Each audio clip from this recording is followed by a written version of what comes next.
Hello दोस्तों, मैं Aryan Shukla, business adviser and founder online business workshop. मित्रों, आइए बात करते हैं हम बिजनेस आइडिया। Business idea. अब पहली बात यहाँ पर ये आती है कि बिजनेस आइडिया हम ये मान लेते हैं कि तीन प्रकार के होते हैं: main business idea, helping business idea, complement business idea. Main business idea, main business idea का अर्थ ये होता है कि मुख्य business idea. Helping business idea का अर्थ होता है कि मुख्य बिजनेस आइडिया की मदद करने वाला business idea. Complement business idea का अर्थ होता है कि जब कार्य कुछ अधूरा लगता है, उसको कंप्लीट करने के लिए जिस आइडिया की आवश्यकता होती है वो कंप्लीमेंट बिजनेस आइडिया। अब यहाँ पर हमने ये तीन प्रकार के बिजनेस आइडिया की कल्पना क्यों की है? इसलिए की है क्योंकि किसी भी बिजनेस की शुरुआत बिजनेस आइडिया से होती है। ठीक है, किसी भी बिजनेस की शुरुआत बिजनेस आइडिया से होती है। इसके बाद में इम्प्लीमेंट होता है। अब यहाँ पर तीन कंडीशंस आती हैं। तीन कंडीशंस में आप बिजनेस आइडिया को अप्लाई करते हैं। तीन कंडीशंस में आप बिजनेस आइडिया को अप्लाई करते हैं। एक स्थिति आती है कि मेन बिजनेस आइडिया के रूप में। मेन बिजनेस आइडिया का अर्थ है कि जब आपको बिजनेस का स्ट्रक्चर बिल्कुल शुरुआत से, स्टार्टिंग से आपको खड़ा करना है, किसी फर्म, दुकान, कंपनी का है, किसी कॉमर्शियल एक्टिविटी का, प्रोडक्शन का, डिस्ट्रीब्यूशन का या सेल्स का, जब शुरुआत से बिल्कुल स्ट्रक्चर आपको खड़ा करना है, शुरुआत से आपको इसकी डिजाइन करनी है। ठीक है, तो वह मेन बिजनेस आइडिया। ठीक है, अब helping business idea. Helping business idea का अर्थ ये होता है कि जब आप कोई बिजनेस चला रहे हैं या किसी बिजनेस को आपने स्वीकार किया है या किसी बिजनेस को आपने अडॉप्ट किया है या किसी बिजनेस को आपने खरीदा है, मतलब आफ्टर खरीद लिया। ठीक है, जब आप किसी बिजनेस को, या मान लिया जब आप फैमिली बिजनेस में आप एंट्री करते हैं, फैमिली बिजनेस में आप एंट्री करते हैं तो वहाँ पर आप जो कुछ सोचते हैं या जो कुछ भी इम्प्लीमेंट करते हैं जिस आइडिया के द्वारा, वो हेल्पिंग बिजनेस आइडिया है, क्योंकि पहले से ही विद्यमान है, पहले से ही बिजनेस विद्यमान है। अब उसकी मदद करने के लिए या उसमें उसको डेवलप करने के लिए आपकी वहाँ पर एंट्री हुई है। अब आप अपने आइडिया को वहाँ पर इम्प्लीमेंट करेंगे, तो यह हेल्पिंग बिजनेस आइडिया। ठीक है, तथा कंप्लीमेंट बिजनेस आइडिया का अर्थ यह होता है कि जब आप ऑलरेडी कोई बिजनेस कर रहे हैं और उसमें कुछ सुधार करने के लिए, उसमें कुछ डेवलप करने के लिए कुछ कमी आपने महसूस की है, ठीक है, या कुछ गलत महसूस किया है, तो उसको सुधार करने के लिए आपके दिमाग में कुछ बिजनेस आइडिया आते हैं, तो वो हो कंप्लीमेंट बिजनेस आइडिया। वह कंप्लीमेंट बिजनेस आइडिया का रोल बहुत ही सीमित होता है। हेल्पिंग बिजनेस आइडिया का रोल कंप्लीमेंट बिजनेस आइडिया से ज़्यादा होता है और मेन बिजनेस आइडिया का रोल तो पूरा का पूरा होता ही है। अब ये तीन प्रकार के बिजनेस आइडिया आपने देखे, अर्थात तीन प्रकार की स्थितियाँ आपकी हैं। अर्थात जब आप बिजनेस को स्टार्ट करते हैं, एक पोजीशन। दूसरी पोजीशन जब आप बिजनेस चला रहे हैं, ये सेकंड पोजीशन है।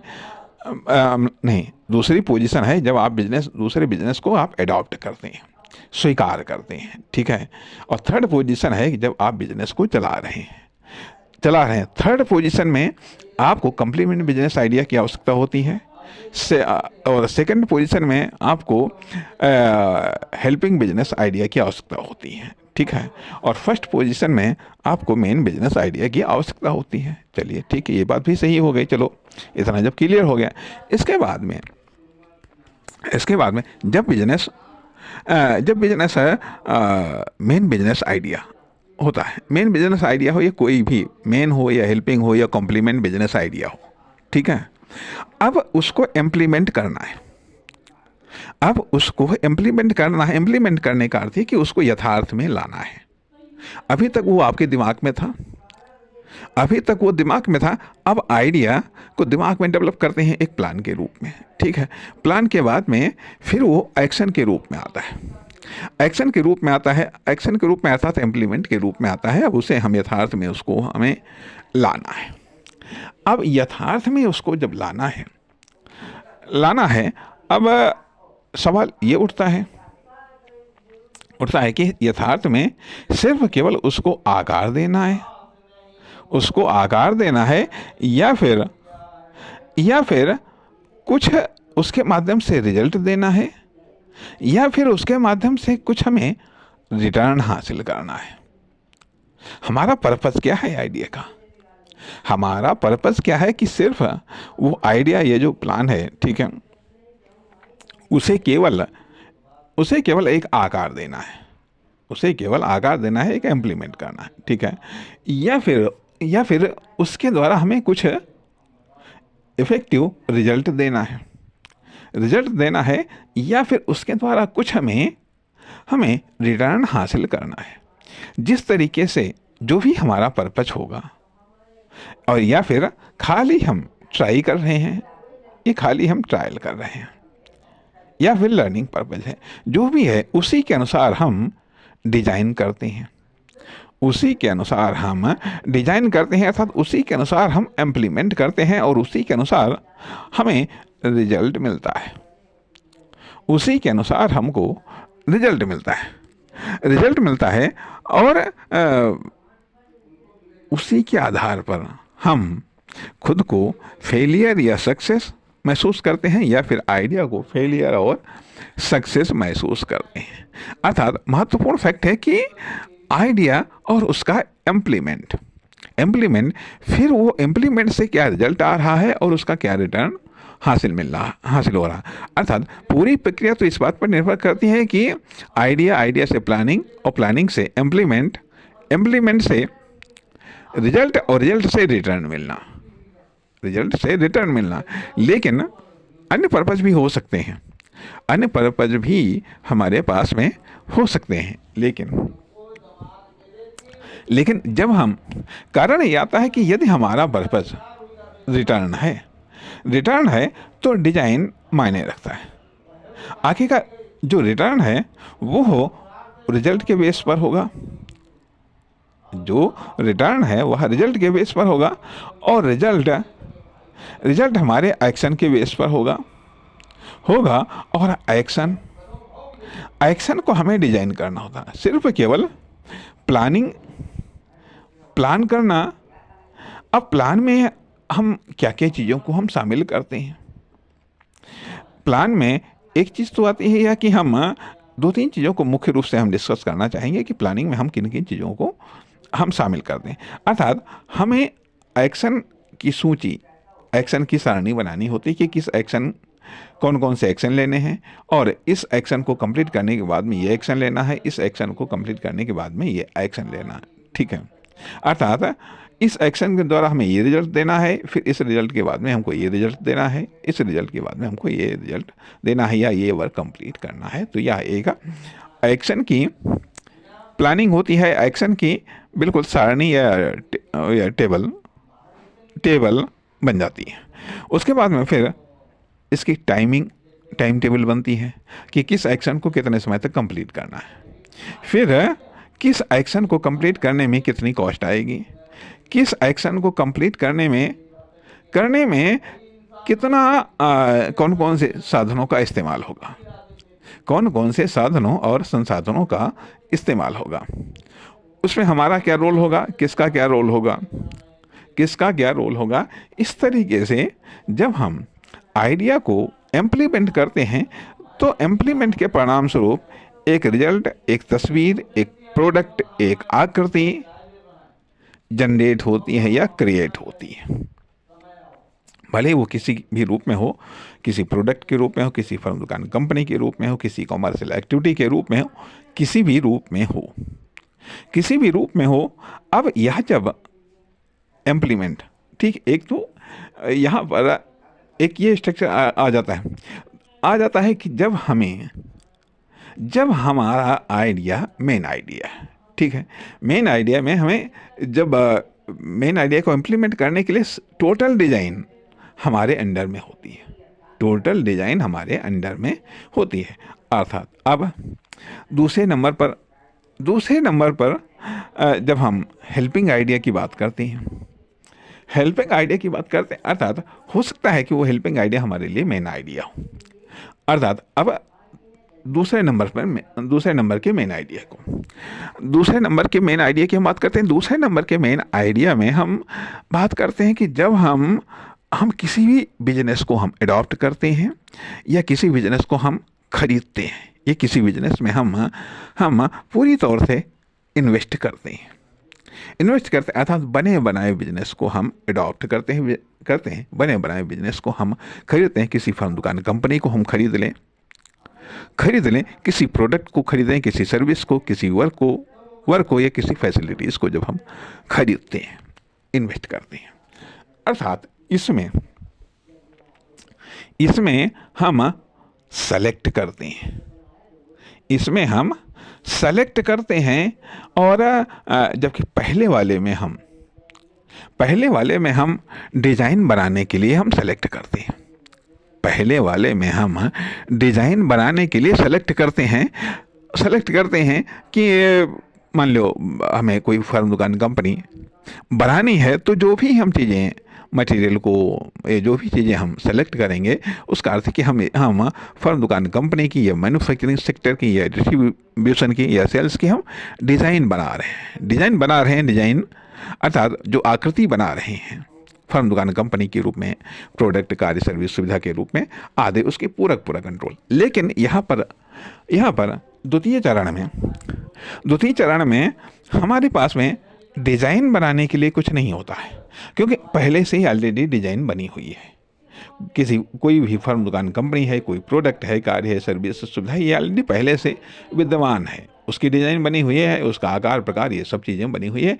हमें उसको सेलेक्ट करना है, चुनना है, उसको खरीदना है, या उसको एक्सेप्ट करना है, या उसको अडॉप्ट करना है। किस लिए?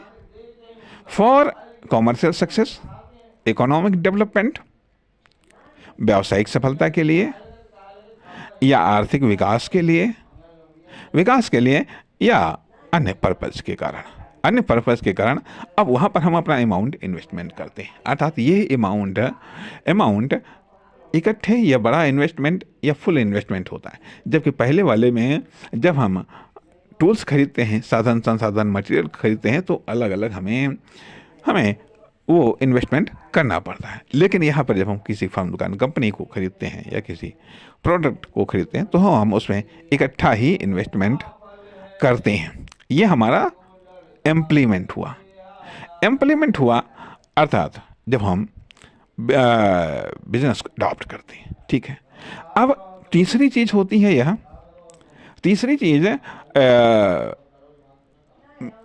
तीसरा मेन बिजनेस आइडिया, जब हम इतनी बड़ी रिस्क नहीं ले सकते हैं, न तो हम किसी फर्म, दुकान, कंपनी को या किसी मैन्युफैक्चरिंग सेक्टर को या सेल्स सेक्टर को या डिस्ट्रीब्यूशन सेक्टर को हम अडॉप्ट नहीं कर सकते हैं, न ही इसकी हम स्टार्टिंग कर सकते हैं। तो फिर हम क्या करते हैं? हम इसके पार्ट्स को खरीदते हैं, किसी भाग को खरीदते हैं, या किसी स्मॉल यूनिट को खरीदते हैं, जो हमारी होल लाइफ का या हमारी होल इनकम का या हमारी होल कैपिटल का एक मामूली सा हिस्सा होता है, क्योंकि हमें नहीं मालूम क्या होगा, लेकिन फिर भी हम इसको ट्राई करना चाहते हैं कि देखते हैं कि हमारे पास में कितनी योग्यता, क्षमता है, विशेषता है, या हम क्या कर सकते हैं, या इस प्रोडक्ट, कार्य, सर्विस, सुविधा या इस एक्शन के द्वारा क्या हो सकता है। तो हम ये भी कह सकते हैं कि यह एक small main business idea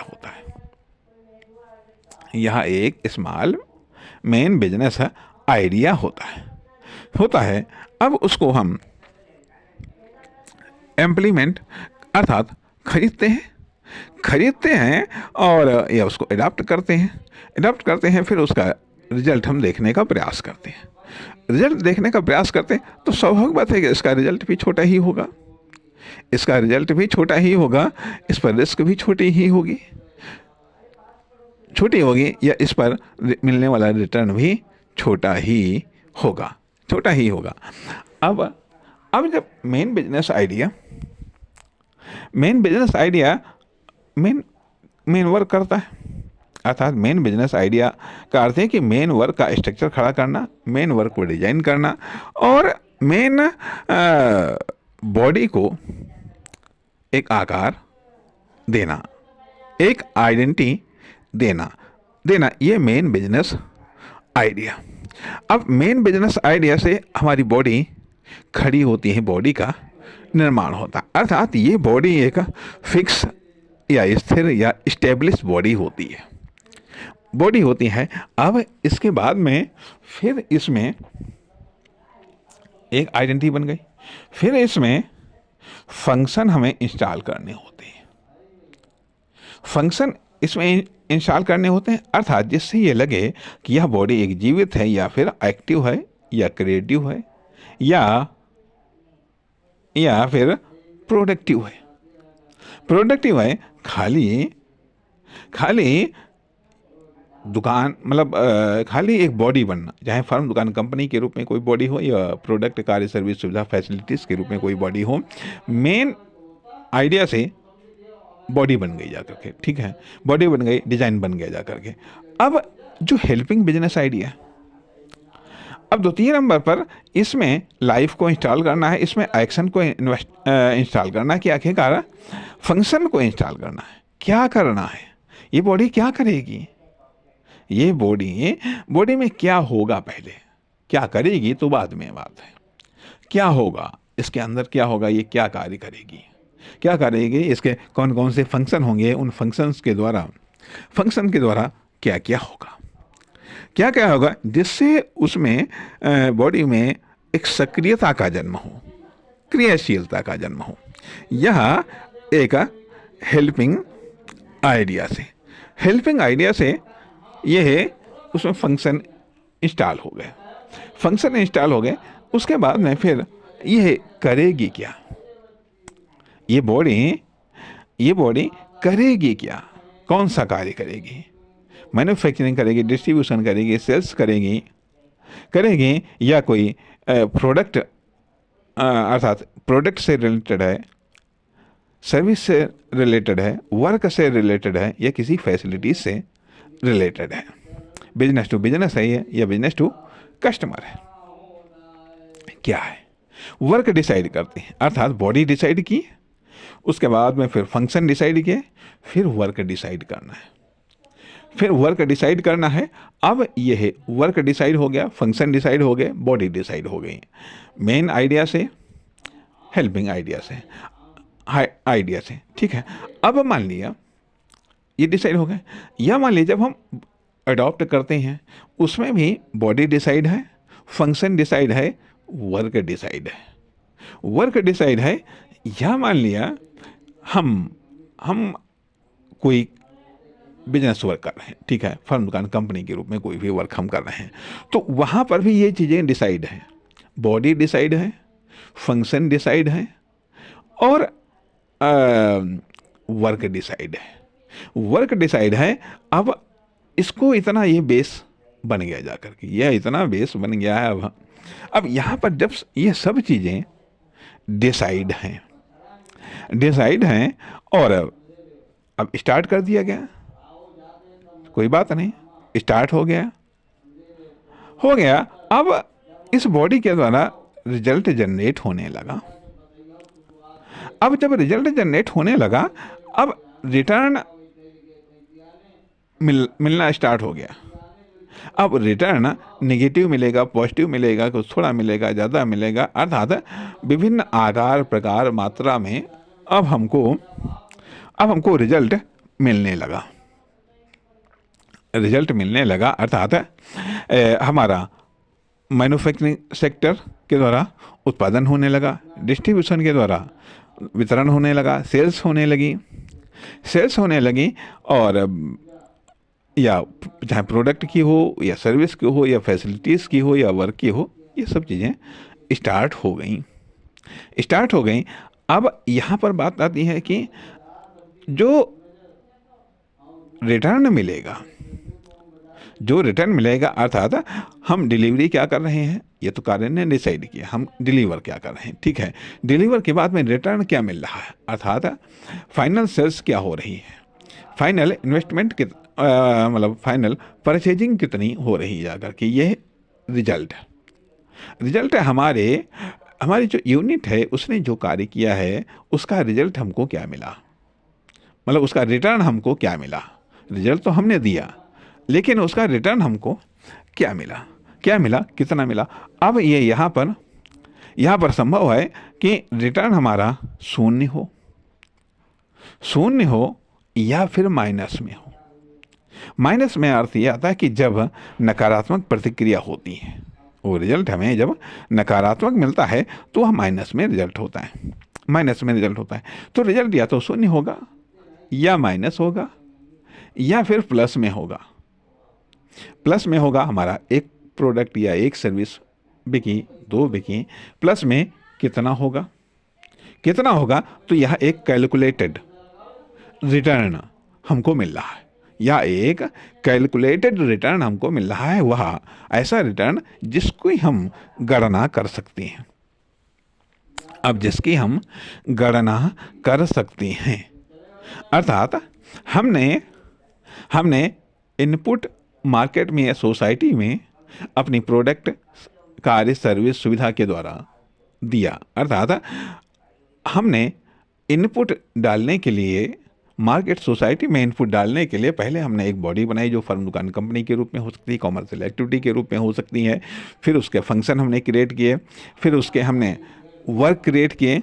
work create करने के बाद में फिर हमने प्रोडक्ट, कार्य, सर्विस, सुविधा के रूप में डिलीवरी अर्थात रिजल्ट देना स्टार्ट कर दिया। ये हमने अपना इतना इनपुट कंप्लीट कर दिया। अब उसके बाद में फिर उसका आउटपुट आने लगा। अर्थात जब तक हम इनपुट नहीं कंप्लीट करेंगे तब तक आउटपुट कैसे आएगा। तो इनपुट हमने कंप्लीट कर लिया, अब आउटपुट आना शुरू हुआ। अब वह निगेटिव भी हो सकता है, पॉजिटिव भी हो सकता है तथा प्लस में हो सकता है, कितना प्लस में हो सकता है, आदि इत्यादि आया। अब हम समीक्षा करते हैं रिटर्न की। अब यह रिटर्न अर्थात अब एक बेस बन गया और एक रिटर्न का बेस बन गया जाकर के। अब पूरा मान लो एक बेसिक स्ट्रक्चर बन गया जाकर के। बेसिक स्ट्रक्चर या ये कह लीजिएगा यहाँ पर एक कंप्लीट बेसिक स्ट्रक्चर बन गया। जब ये कंप्लीट बेसिक स्ट्रक्चर बन गया, अब हम इससे सेटिस्फाइड हैं या नहीं हैं, यह एक अलग की बातें हैं। अब यहाँ पर हम सेटिस्फाइड यदि हैं तो जो कुछ चल रहा है इसी को हम रिपीट करेंगे। यदि हम सेटिस्फाइड नहीं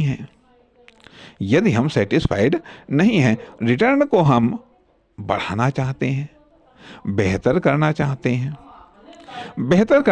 हैं, अब यहाँ पर अब हेल्पिंग आइडिया की आवश्यकता होती है। अब यहाँ पर हेल्पिंग आइडिया की आवश्यकता होती है कि वो हेल्पिंग आइडिया जो बॉडी की हेल्प करें या फंक्शन की हेल्प करें या वर्क की हेल्प करें या फिर रिजल्ट की हेल्प करें या फिर जो मैन्युफैक्चरिंग है, ये डिस्ट्रीब्यूशन है, सेल्स है, उसमें हेल्प करें या प्रोडक्ट, कार्य, सर्विस, सुविधा की हेल्प करें आदि जिससे हम जो रिजल्ट दें वह बेहतर हो सके।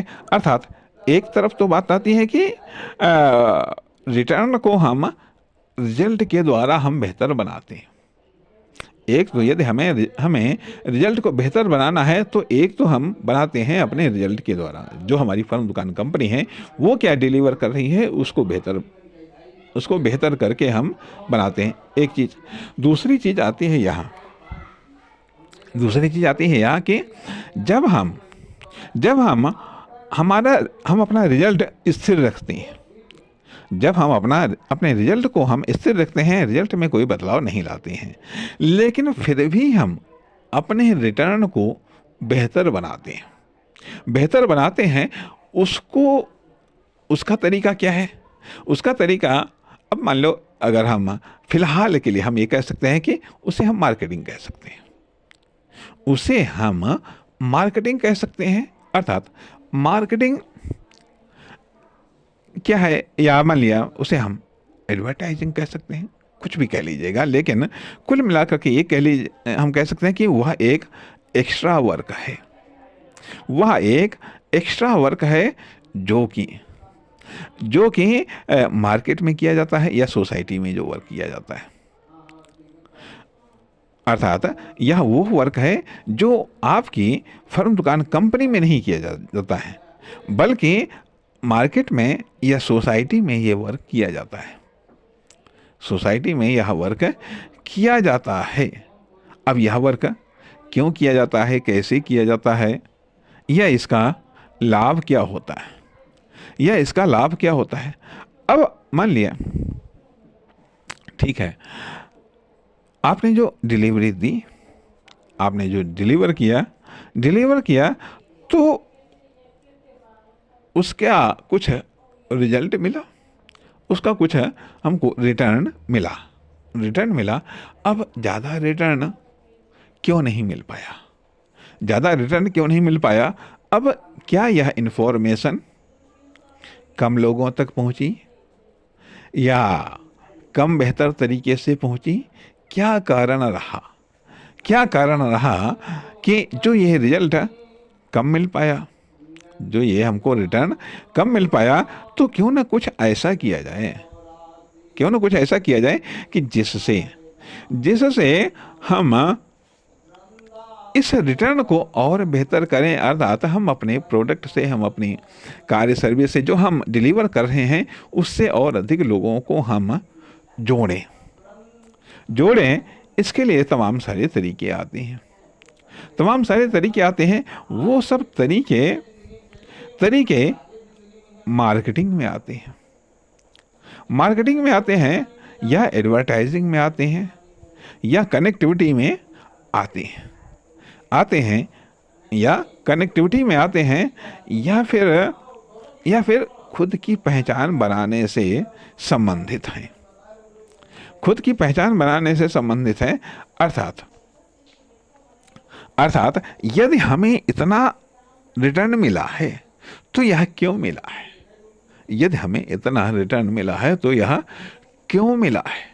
क्यों मिला है? और एक बात भी कही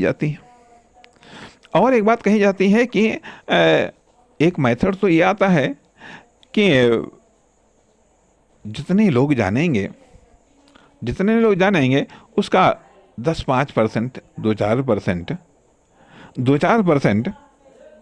रिजल्ट रिटर्न आता है। जितना लोग जानते हैं उसका 2-4% रिजल्ट आता है। एक ये थ्योरी आ जाती है। अब इसको हमें बढ़ाना है। अर्थात अब यहाँ पर बात आती है कि एक होता है business helping idea,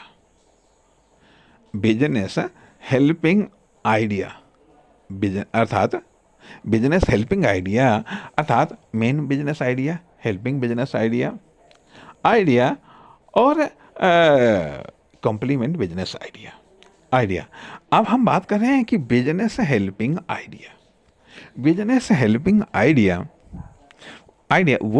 helping idea हैं जो किसी फर्म, दुकान, कंपनी या किसी कॉमर्शियल एक्टिविटी या किसी प्रोडक्ट, कार्य, सर्विस, सुविधा की हेल्प करते हैं बिजनेस हेल्पिंग आइडिया। अर्थात ये हेल्प करते हैं बाहर से, अंदर से नहीं। अर्थात ये वो बिजनेस आइडिया है, बिजनेस हेल्पिंग आइडिया में वो बिजनेस आइडिया आते हैं जो मार्केट से या सोसाइटी से जिनके द्वारा हम मार्केट में या सोसाइटी में एक्टिवेट होते हैं और किसी पार्टिकुलर फर्म, दुकान, कंपनी, प्रोडक्ट, कार्य, सर्विस, सुविधा, फैसिलिटीज या मैन्युफैक्चरिंग, डिस्ट्रीब्यूशन या सेल्स की हम हेल्प करते हैं। हेल्प करते हैं, मदद करते हैं।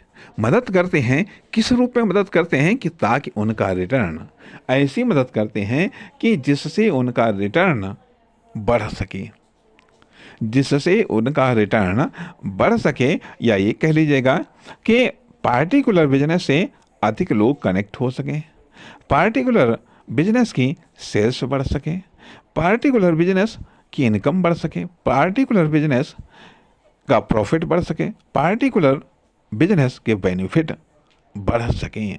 तो ये बिजनेस हेल्पिंग आइडिया अलग होते हैं बिजनेस आइडिया से। बिजनेस आइडिया से अब यहाँ पर हम ये कह सकते हैं कि ये द्वितीयक इन्वेस्टमेंट है।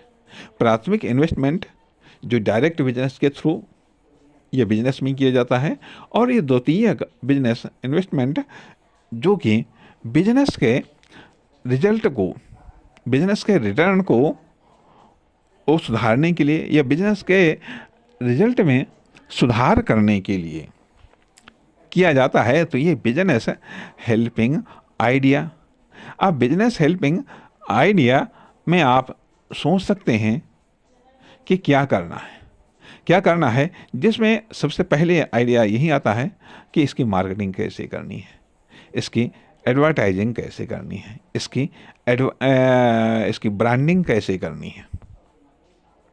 इसकी ब्रांडिंग कैसे करनी है, साथ ही साथ इसे पब्लिक में या लोगों तक कैसे पहुंचाना है, या ऐसा हम क्या करें जिससे पार्टिकुलर बिजनेस के संबंध में लोगों की धारणाएं या लोगों का विश्वास सकारात्मक हो। यदि नकारात्मक कहीं बन रहा है तो उसको दूर करने का प्रयास करें, क्योंकि इससे जो बिजनेस हेल्पिंग आइडिया या बिजनेस हेल्पिंग स्ट्रक्चर या बिजनेस हेल्पिंग टीम कह लीजिएगा, तो ये चीज़ें या बिजनेस सपोर्टिंग टीम या बिजनेस सपोर्टिंग आइडिया कह लीजिएगा, तो ये जितना मजबूत होगा निश्चित तौर पर हमें लाभ मिलता है। अब यहाँ पर दो विकल्प आते हैं कि एक, जब हम रिटर्न से सेटिस्फाइड नहीं हैं तो या तो हम जो डिलीवर कर रहे हैं उसमें हम सुधार करें। जब उसमें हम सुधार करेंगे उसमें भी कॉस्ट आएगी, या फिर हम बिजनेस हेल्पिंग आइडिया का सहारा लें। जब हम बिजनेस हेल्पिंग आइडिया का सहारा लेते हैं तो उससे भी एक प्लान का जन्म होता है। प्लान से फिर इम्प्लीमेंट होता है, और जब इम्प्लीमेंट होता है तो सवाल ये उठता है कि उस इम्प्लीमेंट से कितना लाभ होगा। अर्थात ये भी बिजनेस हेल्पिंग आइडिया की भी कॉस्ट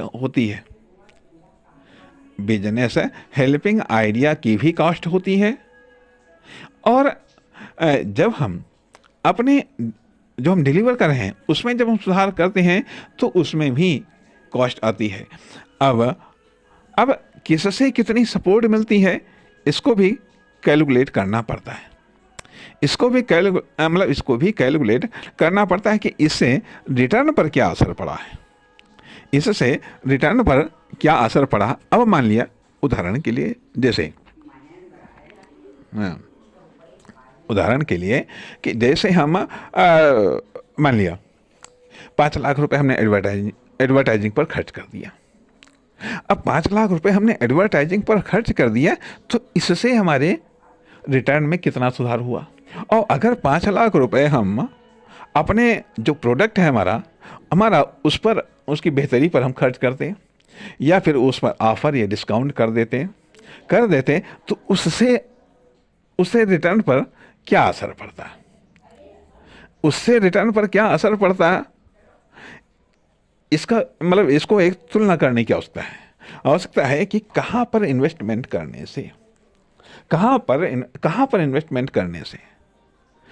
से अर्थात मेन बिजनेस आइडिया में इन्वेस्टमेंट करने से रिटर्न सुधरेगा, या फिर बिजनेस हेल्पिंग आइडिया में इन्वेस्टमेंट करने से रिटर्न में सुधार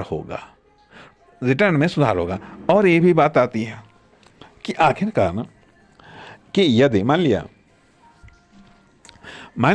कि यदि द्वितीयक हम हैं, पहले से ऑलरेडी कोई ना कोई बिजनेस है और उसको हमने अडॉप्ट किया है, तो उसकी मार्केट में क्या पोजीशन है, अर्थात उसका जो रिटर्न मिल रहा है, तो उसके पीछे किस प्रकार की धारणा एक्टिवेट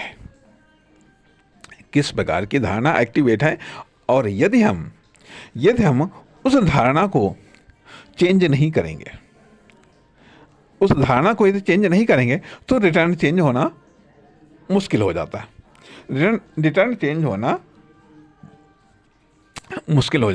अब क्योंकि एक्सपीरियंस से बिलीव बन जाते हैं। उदाहरण के लिए एक बार की बात है कि एक स्कूल को हमने सपोर्ट किया, मतलब अडॉप्ट किया।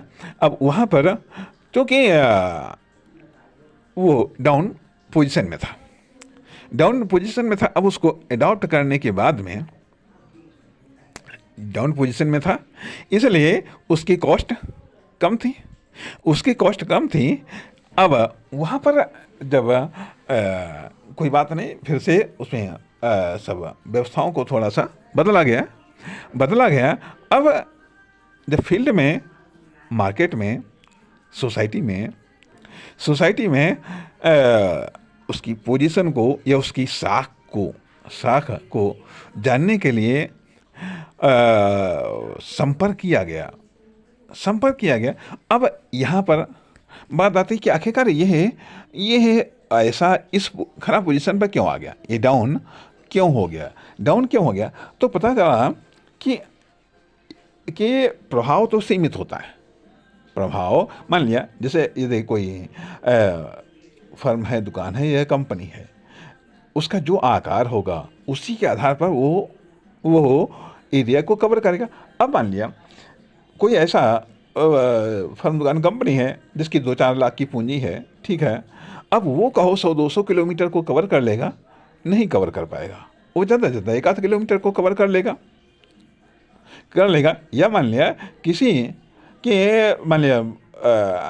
भाई टोटल कैपिटल मान लिया 2-4 करोड़ की है, अब वो कहो इंटरनेशनल बिजनेस को कवर करे, बड़ा मुश्किल लगता है जाकर के। तो कहने का अर्थ यह बनता है कि प्रत्येक यूनिट